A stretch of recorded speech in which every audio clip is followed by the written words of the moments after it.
Hello, my name is Cindy Johnson. I am your instructor for HIT231. This course will cover the ICD-10 PCS codebook. This is the code set mandated by HIPAA to be used for coding inpatient procedures. Many students have reported that they felt this course was the most difficult of all the courses in the HIT program. It is hard. There's a lot to learn. It's a very different code set than either diagnosis coding with ICD-10-CM or outpatient procedure coding with CPT. In building the course, I've tried to offer as many opportunities for review and using an answer key as I can so that you can maximize the points that you can earn. I've also inserted many tools and additional resources in the course that I think will help you be successful. In this podcast, I want to go through those and just show you where they are and how you might use them. Once you open the content page, week 1 is where you see the syllabus, the assignment schedule, and you have a link to your introductions. Week 1 is when you really get into the bulk of it. There are PowerPoints for each chapter in your textbook. What I want to show you in this week 1 are the additional resources that are in the course. This coding worksheet that I have here, it's a Word document that you can download and print. It has the 7 characters that you'll need for your code, and then there's an outline here of questions that you're going to ask in order to find a PCS code. You may ask, why are we reading an operative report? Well, because PCS is procedure coding. You're coding what is being done to the patient in the inpatient environment. So this worksheet will help you move stepwise, answering the questions and determining the different characters. The very first question a coder has to ask is, what's the intent? What is the surgeon trying to accomplish? And by answering that question, you determine your root operation. Once you have your root operation, that's going to be your main term if you're using your index in your PCS codebook. There'll be a separate podcast for the PCS codebook. The root operation is your 3rd character, which is going to be this one right here. Then you have to determine where in the body is this procedure being done, which body system is it, which is your 2nd character, and which body part within that body system, which is your 4th character. The approach is, how is the physician getting to that site? We'll be covering those things. Device and qualifier depend upon which table is being used. You don't know which table you are working in until you determine the first 3 characters. And they are which section, which in this case, for most of this course, the section is going to be medical surge, which is value 0 for your 1st character, your body system, and your root operation. Once you have those 3 things, you can go to that table, and that will help you know what your 6th and 7th character options are. So this is inserted here as a resource. When I was learning ICD-10, this is how I learned. I took this very worksheet that I created and went through the operative reports to learn how to build the code. So that's what the PCS coding worksheet is. Also, you have guidelines. Just like in ICD-10-CM, where there were many guidelines, there are also guidelines in PCS. There are not as many, but they are there, and I have recorded podcasts that you'll be looking at in week 2 to go through those guidelines. I'll be giving examples of them, which I think makes them easier to understand. This is another reference tool that I found that goes through the different root operations and approaches. By downloading this and having it at your fingertips, you can see which root operation they're talking about, what the character is going to be for that, that's what's on the far left, and what the definition is. It's very important to apply the full definition to a root operation. In fact, that's one of the guidelines. And you also notice that it's broken down by section. So a root operation may have a different definition within a different section.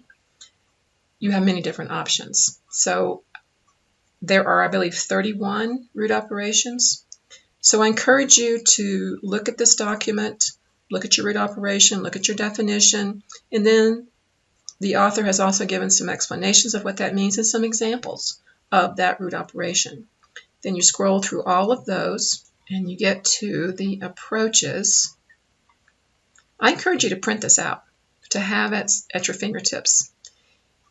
You also see in the different sections, like section 5, which is extracorporeal or systemic assistance and performance, there's different root operations in the different sections.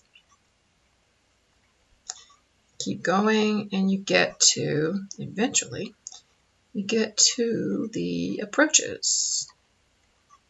Here we go. This is one document that shows you the approaches. Another document that's given is the quick guide. It's called the incision decision. This is another document that will be helpful, your approach quick guide or the incision decision, where you start with was an incision made, and depending on whether you go yes or no, you just follow your arrows to help you determine that.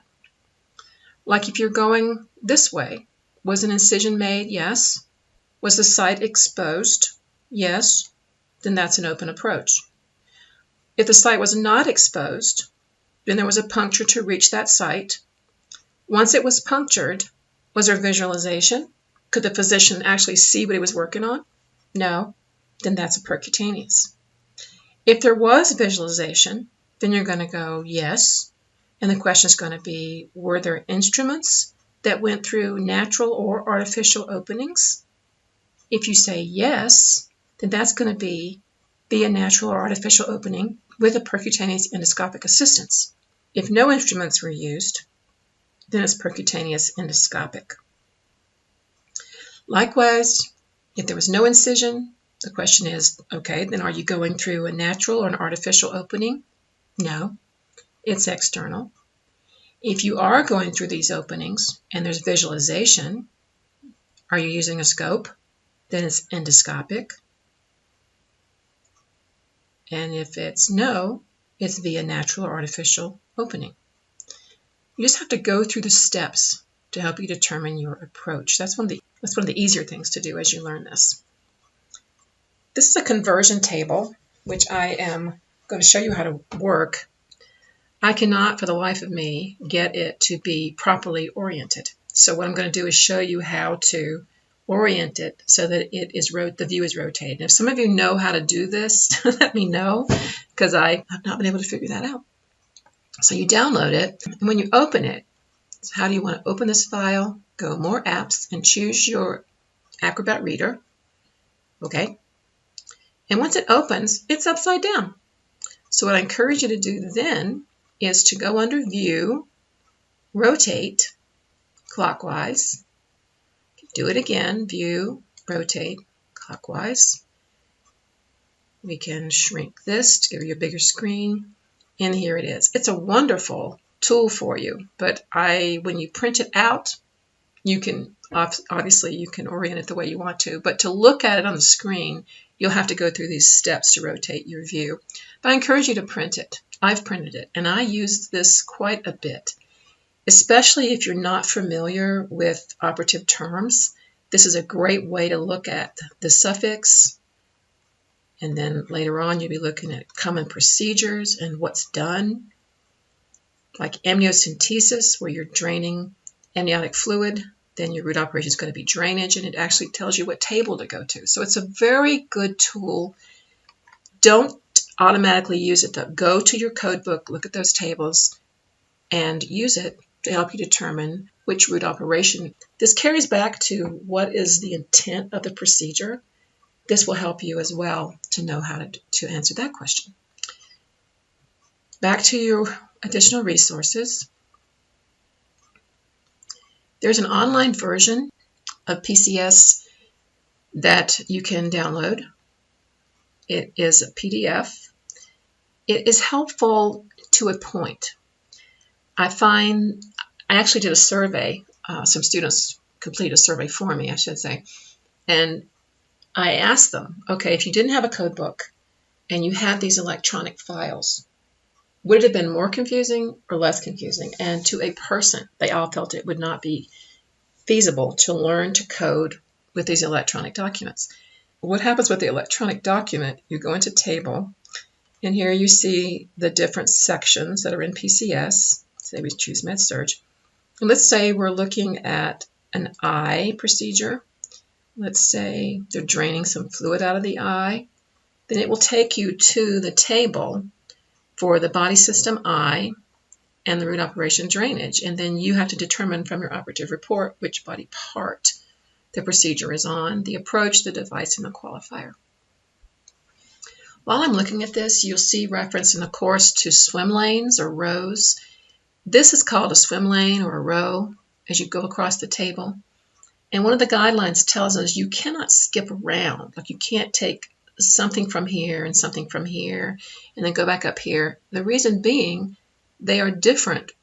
The rows have different information in them. Like this row has a Xeno qualifier, but this row you have the option for a 7th character X for diagnostic. So it's important that you not jump around rows. Also in your online version, there is an index where you can look up things. But again, some students have told me they thought this was confusing. So I'm not going to spend a lot of time on it, just to tell you what it is, and you can look at it on your own. But that's what that is. It's an online tool that has the PCS codes in it. And the last thing that's here is the reference manual. The reference manual, I believe, was published in, 2016 maybe. It has not been updated to my knowledge. And it was very helpful when IC10 first came out. Now I think people don't use it probably as much, but just so you have it, that's what this is. It was downloaded from the CMS website. And you can actually read through it if you have the time or are interested in it to learn more about how IC10 PCS is organized and the way that it works. Okay, that covers your resources. When you get to assignments, you're going to see that some of the exercises have only required items and some have both required and challenge items. Similar to what we did in IC10's CM course, some of the exercises have both required and challenge items, and you are told which are which. Many of the exercises in this course have you reading operative reports, because there's just no other way you're going to learn to do procedure coding unless you're reading operative reports. In the exercises, I've given you hints. Sometimes I will highlight or bring to your attention a term that will help you know something about those 7 characters that you have to figure out. So you'll see me highlighting some of those things. I don't highlight all of them, but just to give you some idea. Okay, so that would be the assignments. Under quizzes, you have both review quizzes and exams. The difference is, with your review quizzes, you can take them an unlimited number of times and your highest grade will be recorded. There's no reason why everybody shouldn't have 100, because you're going to be able to go in there every time until you get it right. So I encourage you to, when you go through it the first time, if you get anything wrong, look at feedback, see where the information came from, what the correct answer is, and then when you take it a second time, you will know what the correct answer is, or a third, or however many times it takes you to get that 100. There are, I believe, 13 review quizzes for the first 13 weeks. There are 8 exams and 1 final. I do that so that you're not covering so much on one exam. You are given approximately 3 minutes per question on the exams. They are timed. You're not penalized if you go over, but the exam marks it so that I know you went over. So if you get into a pickle or something happens and you went way over, you need to let me know, because otherwise it might affect your grade. And what not ready right here means is I haven't finalized that exam yet, so you don't need to know anything about that until way later, but that's what that is. Your grade book is what you're used to seeing, and I think that's it. If you have any questions about the course shell, please post them in discussion board or send me an email and I'll be glad to answer them. I strongly encourage you to watch the podcast. Many of the podcasts in this course go through a report, like a scenario or an operative report, and either me or another coder will show you how you assign that code. So take advantage of that. Watch as many of those podcasts as you can. Okay. That's all I have for now. Stay tuned for the next podcast.